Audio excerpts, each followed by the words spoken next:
performance of the oratory is on Winston Churchill's address to the nation for Great Britain to go to war, called "We Shall Fight on the Beaches." Turning once again, and this time more generally, to the question of invasion, I would observe that there has never been a period in all of these long centuries of which we boast when an absolute guarantee against invasion, still less against serious raids, could have been given to our people.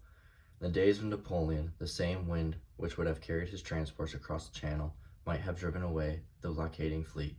There was always the chance, and it is that chance which has excited and befooled the imaginations of many continental tyrants. Many are the tales that are told. We are assured that novel methods will be adopted, and when we see the originality of malice, the ingenuity of aggression which our enemy displays, we may certainly prepare ourselves for every kind of noble stratagem and every kind of brutal and treacherous maneuver.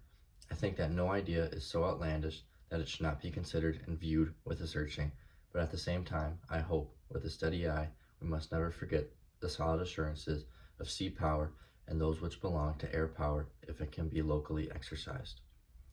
I have, myself, full confidence that if all do their duty, if nothing is neglected, and if the best arrangements are made, as they are being made, we shall prove ourselves once again able to defend our island home, to ride out the storm of war, and to outlive the menace of tyranny, if necessary for years, if necessary alone.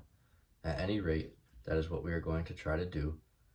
That is to resolve of His Majesty's government, every man of them. That is the will of Parliament and the nation, the British Empire and the French Republic, linked together in their cause and in their need, will defend to the death their native soil, aiding each other like good comrades to the utmost of their strength. Even though large tracts of Europe and many old and famous states have fallen or may fall into the grip of the Gestapo and all the odious apparatus of Nazi rule, we shall not flag or fail. We shall go on end. We shall fight in France. We shall fight on the seas and oceans. We shall fight with growing confidence and growing strength in the air. We shall defend our island, whatever the cost may be. We shall fight on the beaches. We shall fight on the landing grounds. We shall fight in the fields and in the streets. We shall fight in the hills.